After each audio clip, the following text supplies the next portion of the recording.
오늘은 잡은 것이 없지만은 말씀에 의지하여 라는 제목으로 함께 하나님의 말씀을 나누고자 합니다.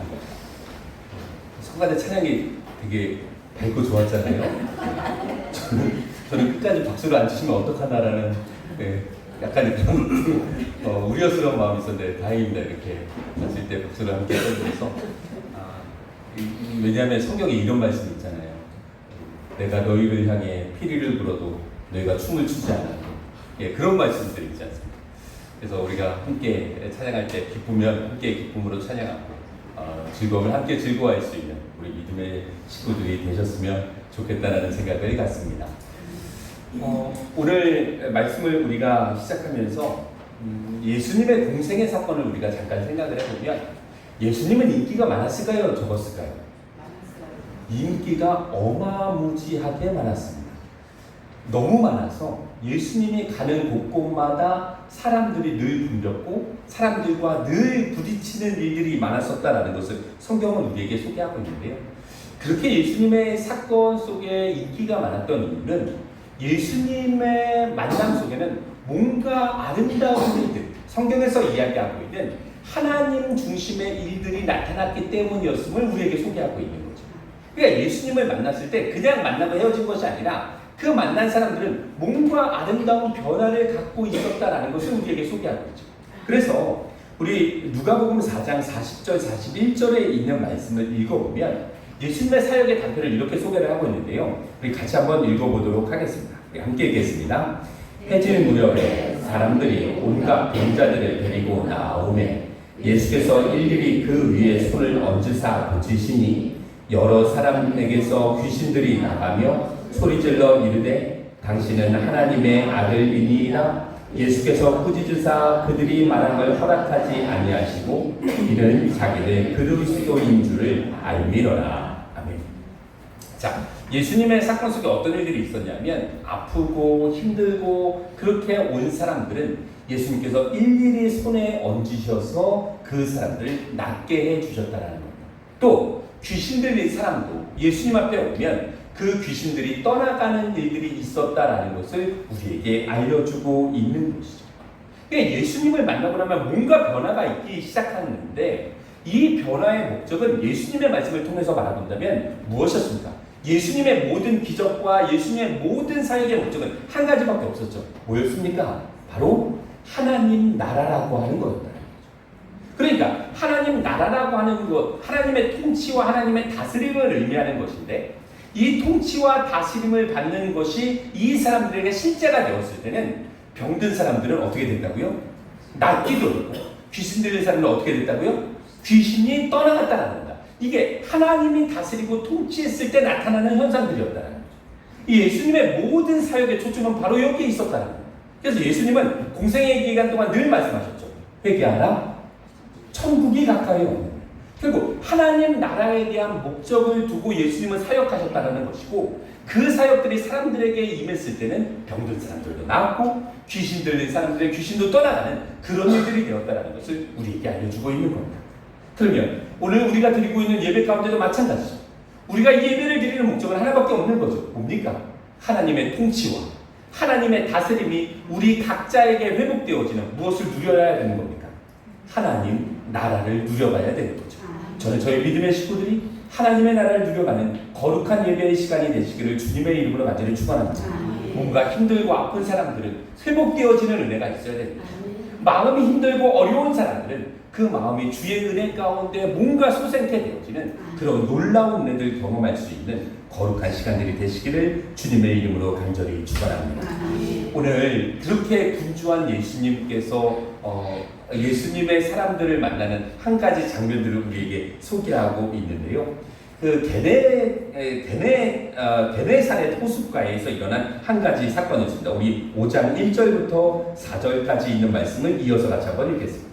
함께 읽겠습니다. 무리가 몰려와서 하나님의 말씀을 들을새 예수는 게네사렛 호숫가에 있어서 호숫가에 두 주적이 있는 것을 보시니 어부들은 배에서 나와서 그물을 씻는지라. 예수께서 한 배에 오르시니 그 배는 시몬의 배라. 육지에서 조금 빼기를 청하시고 앉으사 배에서 무리를 가르치시더니 말씀을 마치시고 시몬에게 이르시되 깊은 데로 가서 그물을 내려 고기를 잡으라. 자, 이 상황들이 좀 그려지신다면 예수님이 계신 곳은 사람들이 늘 몰려들었다는 겁니다. 그러니까 사람들이 늘 몰려들니까 예수님이 계속 뒤로 물렀을 수밖에 없었던 상황이었고, 뒤에 뭐가 있었다라는 겁니까? 호숫가가 있어서 더 이상 가실 수가 없어서 그 배 두 척 중에 한 척에 오르셔서 하나님의 말씀을 전하셨다라는 것을 우리에게 이야기하고 있습니다. 그런데 그 시기가 중요한 거죠. 그 시기가 언제였대요? 어부들이 뭐하고 있을 때였대요? 배에서 나와서 그물을 씻고 있었을 때였다라는 거예요. 무슨 의미입니까? 오늘 조업은 다 끝났다라는 의미입니다. 이 당시 이 갈릴리 호수에서는 밤에는 고기잡이를 잡고 그리고 아침에는 그물들을 씻는 것이 일반적인 풍습이었다는 것을 생각해 본다면, 이제는 모든 상황들을 다 정리하고 집에 가려는 사람들이 어부였다라는 것을 우리는 생각해 보게 되는 거죠. 근데 그 사람들 붙잡고 예수님 뭐라고 이야기하는 겁니까? 배 잠깐만 띄워줘. 하나님의 말씀을 전해야 되니까 그렇게 된다는 거죠. 자, 그러면 밤새도록 일한 사람의 컨디션은 좋을까요? 안 좋을까요? 어떻을 것 같습니까? 우리 사랑하는 믿음의 식구들 밤새도록 일해본 경험이 있으십니까? 예, 없죠. 저희는 다 귀하게 자랐으니까.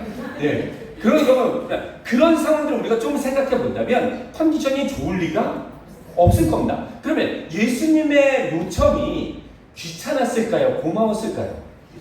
당연히 귀찮았을 겁니다. 하기 싫었을 겁니다. 근데 마침 그 두 배 중에 한 배가 시몬의 배였는데, 시몬의 배를 정하시고 내가 너의 배를 좀 빌렸으면 좋겠다라고 말씀하셨다는 거예요. 아, 그럼 시몬 입장에서 그런 거 아니겠습니까? 아, 왜 나야? 옆에 배도 있는데. 그런 생각하지 않겠습니까? 두 배 중에 한 배가 선택된 거니까. 근데 그 시몬의 배를 타고서 예수님이 말씀을 전하셨다는 거죠. 근데 무슨 말씀을 전하셨는지 성경에서는 이야기하고 있어요? 이야기하고 있지 않아요? 이야기하고 있지 않아요. 말씀의 내용이 중요하지 않다라는 거예요. 문제는 그 말씀을 들었던 시몬의 반응이라는 거죠. 그 말씀을 다 끝나고 나서 예수님 뭐라고 말씀하십니까? 깊은 데로 가서 그물을 내려서 무엇을 잡아보래요? 고기를 잡아보라고 이야기를 하고 있습니다. 이게 시몬 입장에서 사실 자존심 상하는 문제가 될 수도 있습니다. 왜냐하면 그 이후 시몬이 했던 이야기를 통해서 바라본다면 그 힌트를 약간 얻을 수 있는데요. 우리 5절과 7절에 있는 말씀을 이어서 같이 한번 읽어보도록 하겠습니다. 함께 읽겠습니다. 시몬이 대답하여 이르되 선생님, 우리들이 밤이 새도록 수고하였으되 잡은 것이 없지만 말씀에 의지하여 내가 그물을 내리리이다 하고, 그렇게 하니 고기를 잡은 것이 심이 많아 그물이 찢어지는지라.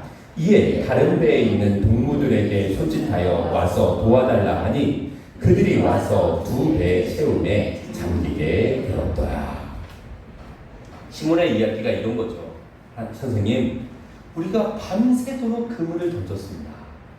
잡은 것이 있대요, 없대요? 잡은 것이 없다고 이야기를 하고 있는 거죠. 자, 예수님은 직업이 뭐였습니까? 성경은 예수님의 직업을 뭐라고 이야기하고 있습니까?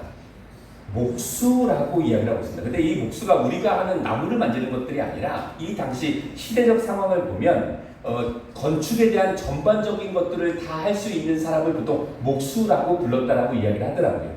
중요한 것은 적어도 이 목수가 하는 일들은 어업과는 관련이 없다라는 거죠. 그러니까 어업에 관련된 분야의 전문가는 아니라는 겁니다. 목수라는 직업 자체가. 근데 예수님은 목수였고 베드로는 뭐였습니까? 어부였다라는 거죠. 자, 고기가 밤새도록 잡히지 않았습니다. 그러면 우리는 누구의 말을 듣는 게 맞습니까? 목수의 말을 듣는 게 맞습니까? 어부의 말을 듣는 게 맞습니까? 여러분은 누구의 말을 들으시겠습니까? 어부의 말을 듣는 것이 상식적이죠. 왜냐하면 충분한 경험과 노하우를 갖고 있는 사람들이 어부 아닙니까? 그렇죠. 그러면 베드로가 하는 이야기가 일리가 있는 거죠. 우리가 밤이 새도록 그물질을 했음에도 불구하고 잡은 것이 없습니다. 그런데 여기서 끝나는 것이 아니라 베드로가 한마디 더 하죠. 뭐라고 이야기를 합니까? 뭐라고 이야기합니까? 말씀에 의지해서 내가 그물을 내리겠습니다 라고 이야기를 하는 거죠. 결국 베드로가 했던 이야기, 내가 말씀을 의지해서 그물을 내리겠다라고 하는 것에는 어떤 의미가 담겨져 있는 겁니까? 내가 내가 가지고 있는 경험, 내가 가지고 있는 노하우, 내가 가지고 있는 모든 업에 대한 지식들 다 내려놓고 내가 주의 말씀 의지해서 그물을 던지겠다라고 하는 것이 담겨져 있는 거죠. 그러니까 그 말씀 속에서는 내가 한다라고 하는 것들은 다 포기된 상태가 전제되어져 있는 거고, 그리고 그냥 말씀에 의해서 내가 그물 한번 던져보겠습니다 라고 이야기합니다. 근데 결과가 어땠습니까? 고기가 잡혔어요? 안 잡혔어요?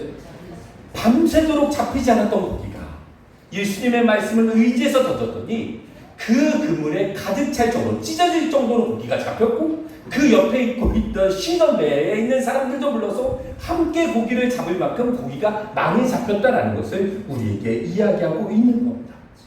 결국 성경에서 이야기하고 있는 예수님이 일하시는 원리는 너무나 분명한 거죠. 뭐가 먼저 좀 내려놔줘야 되는 겁니까? 내 방법, 내 생각, 내 경험이 조금 내려놔졌을 때 예수님께서 일하시는 것들이 시작된다라고 우리에게 소개하고 있는 겁니다. 이 모습을 구약 성경에서도 비슷하게 우리에게 소개를 해주고 있는데요. 북이스라엘 왕 그리고 북이스라엘의 선지자 엘리사라고 하는 선지자를 우리에게 소개하고 있는데, 이 당시 북이스라엘은 아람이라고 하는 나라와 잦은 전쟁을 하고 있었습니다. 근데 그 두 나라 중에 어떤 나라가 더 셌을까요? 아람이라고 하는 나라가 훨씬 더 셌습니다. 근데 이 아람이라고 하는 군대 장관 중에 나아만이라고 하는 사람이 있었는데요. 이 사람은 국가적 영웅이었고 많은 사람에게 칭송을 받는 사람이었는데, 이 사람이 가지고 있었던 아주 큰 아픔이 하나 있었는데 뭐였냐면 나병 환자라고 하는 아픔이었습니다. 그러니까 이 당시는 나병이 전염되냐 전염되지 않느냐를 구분할 수 없는 시기였기 때문에 일단 나병 환자라고 하는 것 자체가 격리될 수밖에 없는 구조를 가지고 있었다는 것을 생각해 본다면, 이 사람의 삶은 국가적인 영웅이었음에도 불구하고 참 많이 쓸쓸했겠다라는 생각을 우리는 가져보게 되는 거죠.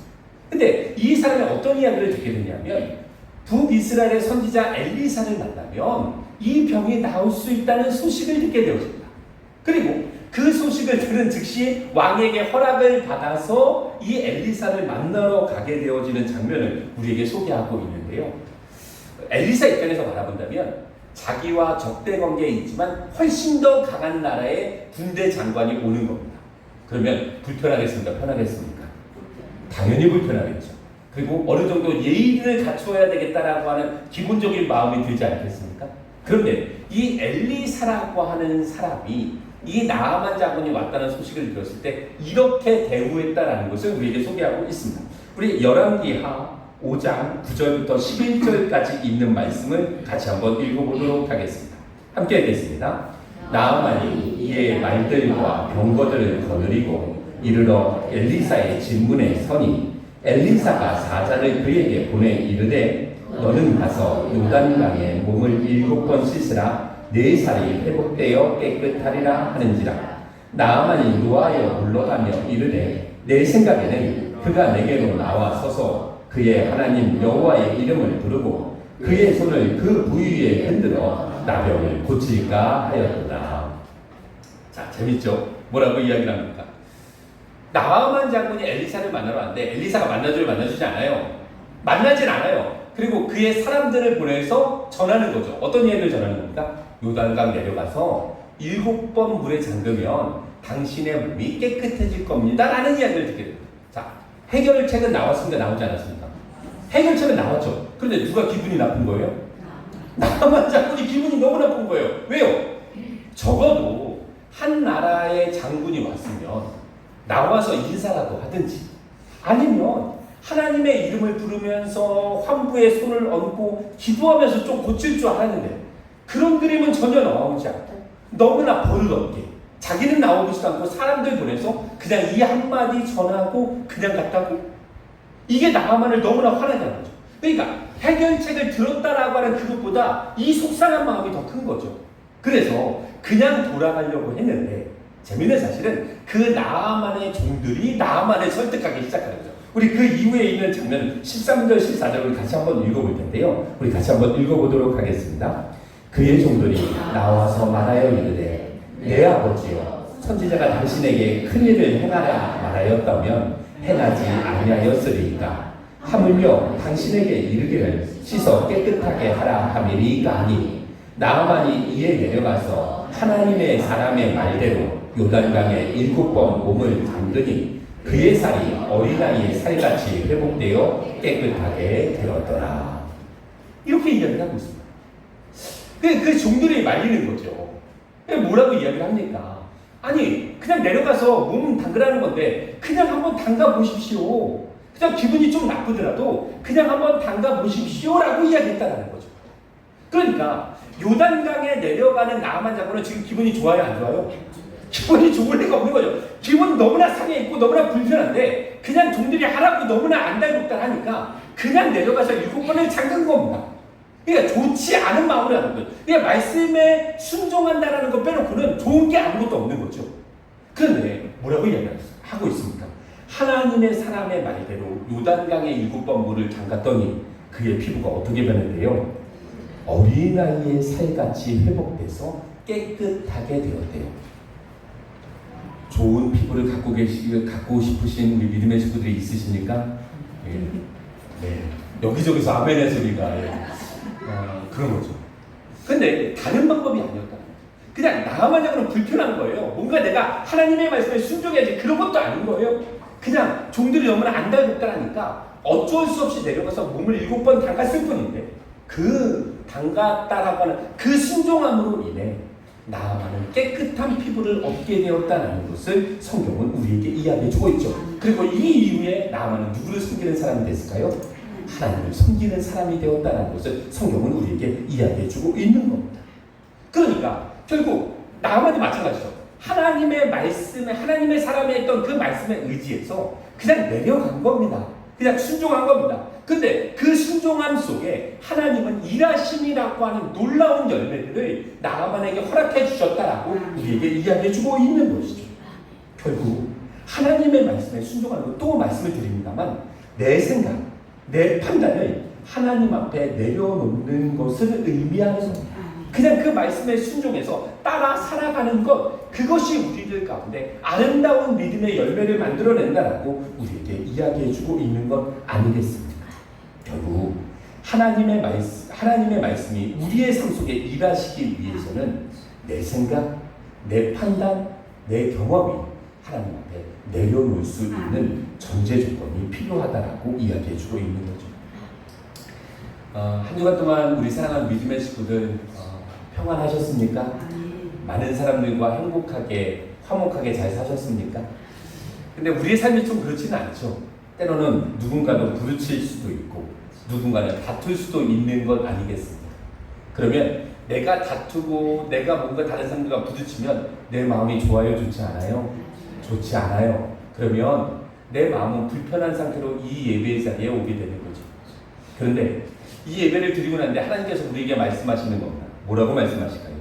할 수 있거든 너희로서는 모든 사람과 더불어 화목하라. 그 말씀이 내 마음속에 새겨지면 나는 그 말씀의 이끌림을 따라 그 사람과 화해할 수 있는 믿음이 우리들 가운데 있을 수 있어야 되는 겁니다. 자, 화해를 하는 내 마음은 좋을까요? 좋지 않을까요? 좋지 않으세요? 뭐죠? 마치 나만이 그 요단강에 내려가는 것과 같은 마음이겠죠. 그런데 그 말씀을 그냥 믿고 한번 순종해 보라는 거죠. 내가 화해하는 게 너무나 불편하긴 하지만 그 마음 꼭 누르고 화해 액션을 한번 먼저 취해 보는 거죠. 이게 내가 하나님의 말씀에 순종하는 것이라고 한다면 하나님은 이 헌신과 이 섬김과 이 순종을 통해서 하나님이 원하시는 아름다운 믿음의 열매를 만들어 가시고 준비해 놓고 계시다는 것을 우리에게 이야기해 주고 있는 거죠. 그러니까 이 과정이 필요한 겁니다. 내 자신을 먼저 내려놓아야 된다라고 하는 그 전제가 필요함을 우리에게 이야기해 주고 있는 것이죠. 그래서 영적인 싸움이라고 하는 것은 사실 다른 것이 아니라 성경에서 이야기하고 있는 영적인 싸움은 우리에게 이런 가르침을 주고 있다라고 우리에게 소개하고 있는데요. 우리 갈라디아서 5장 16절 17절에 있는 말씀을 우리 같이 한번 읽어보도록 하겠습니다. 함께 읽겠습니다. 내가 이르노니 너희는 성령을 따라 행하라. 그리하면 육체의 욕심을 이루지 아니하리라. 육체의 욕심은 성령을 거느리고 성령은 육체를 거스리나니 이 둘이 서로 대적함으로 너희가 원하는 것을 하지 못하게 하려 함이니라. 우리가 하나님의 영의 지배 속에 하나님의 뜻대로 살아감에 있어서 가장 방해되는 요소가 뭐라고 이야기하고 있습니까? 바로 육체의 욕심이라고 이야기해주고 있는 겁니다. 그러니까 내가 하나님의 말씀대로 살아감에 있어서 다른 방해 요소는 뭐 외부적인 요소가 아니라 내 안에 하나님의 말씀대로 살지 못하게 만드는 이 욕심이라고 하는 요소가 우리 안에 있어서 하나님의 뜻대로 살지 못하게 만든다는 겁니다. 이것이 바로 영적인 싸움이 되어지는 것이고 이것이 우리가 해야 될 신앙생활의 모습이 되어지는 거예요. 그러니까 하나님 앞에 내려놓아야 될 모습 중 가장 중요한 것은 바로 내 욕심이라고 하는 부분이 되어진 것, 내 생각, 내 판단이라고 하는 부분이 되어진 것이죠. 이것들을 내려놓을 때 우리는 하나님의 말씀에 순종할 수 있게 됨을 성경은 우리에게 이야기해주고 있는 겁니다. 성경은 우리에게 분명하게 이야기하고 있죠. 이 둘의 관계는 절대 화목할 수 없는 관계라는 겁니다. 어떤 관계라고 표현하고 있습니까? 대적한다는 겁니다. 그러니까 한쪽이 죽어야 끝난다는 거죠. 그러니까 우리는 둘 중에 한 군데를 살아가는 거죠. 하나는 하나님의 말씀대로 살아가든지 하나는 내 욕심대로 살아가든지 그 둘 중에 하나의 선택을 우리는 하면서 살아가게 되어진다라고 성경은 우리에게 이야기해주고 있는 겁니다. 살아가는 우리 예당교회 믿음의 식구들 한 주간 동안 살아가시면서 우리는 어떤 삶의 태도로 살아가야 되겠습니까? 내 욕심입니까? 아니면 하나님의 성령입니까? 우리는 하나님의 성령에 이끄는 삶을 살아갈 수 있어야 되는 것이고 그러기 위해서 하나님 앞에 내 욕심을 내려놓을 수 있는 겸손한 믿음의 모습이 회복되어져야 됨을 우리에게 이야기해주고 있는 것이죠. 우리가 하나님의 나라를 온전히 누려받기 위해서는 하나님의 통치와 하나님의 다스림을 받기 위해서는 내 안에 욕심을 내려놓는 과정이 반드시 필요함을 성경은 우리에게 이야기해주고 있는 겁니다. 이것이 우리의 삶을 불편하게 만들까요? 이것이 우리의 삶을 어렵게 만들까요? 아닙니다. 오늘 성경을 통해서 바라보면 그 말씀의 순종함에 대한 대가는 우리가 생각하고 우리가 상상하는 것보다 훨씬 더 풍요롭고 크다라고 하는 것을 우리에게 이야기해주고 있습니다. 밤새도록 물고기를 한 마리도 잡지 못했던 그 시몬의 배가 만선으로 가득 차는 기적을 하나님은 준비해 주셨고 그리고 그 나병으로 고생하고 있는 그 나아만 장군에게 하나님은 어린아이의 피부와 같은 것으로 선물로 주셨다는 것을 성경은 우리에게 이야기해주고 있습니다. 그러니까 결국 하나님의 말씀에 순종하는 것은 우리에게 손해가 되는 겁니까? 우리에게 엄청난 이익이 되는 겁니까? 엄청난 이익이 되는 겁니다. 이 기대를 가지고 우리는 순종하는 겁니다. 순종할 준비 되셨습니까? 이 순종이 우리에게 이런 기적을 만들어낸다라고 우리에게 소개하는 겁니다. 이것은 더 이상 나만의 이야기로 끝나면 안 되는 것이고 시몬의 이야기로 끝나면 안 되는 것이고 누구의 이야기가 되어줘야 되는 겁니까? 나의 이야기가 되어줘야 되고 우리의 이야기가 될 수 있어야 되는 겁니다. 사랑하는 예담교회 믿음의 식구들이 이런 거룩한 믿음의 주인공들이 되시기를 주님의 이름으로 간절히 축원합니다. 우리 옆에 계신 분들과 함께 인사하겠습니다. 옆에 계신 분 쳐다보시고 함께 인사하시고요. 하나님의 말씀에 순종함으로 믿음의 주인공이 되십시오. 자, 다시 한번요. 하나님의 말씀에 순종함으로 믿음의 주인공이 되십시오. 그렇습니다. 그 믿음의 주인공에 대한 기대가 있어야 내 욕심과 내 생각과 내 판단을 좀 내려놓을 수 있지 않겠습니까? 왜냐하면 내 자신을 내려놓는 것이 하나님의 엄청난 은혜와 복을 받게 만드는 것이기 때문에 그렇습니다. 오늘 말씀은 우리가 정리해 본다면 우리는 한 주 동안 살아가면서 하나님의 영의 온전한 인도함 속에 이 땅의 삶을 살아갈 수 있어야 될 것입니다. 그러기 위해서는 내가 가진 생각, 판단, 경험 하나님의 말씀 앞에 겸허하게 내려놓을 수 있어야 되는 것이죠. 한 주간 동안 살아가는 우리의 삶의 모습이 주의 거룩한 은혜의 인도함을 따라 살아가는 주의 백성들 되시기를 간절히 소망합니다. 하나님 나를 다스려 주십시오. 하나님 나를 통치해 주십시오. 내가 가야 될 바를 보여주십시오. 하나님께서 나를 이끄시는 그 거룩한 기도들을 우리는 주님 앞에 드릴 수 있어야 되는 것이죠.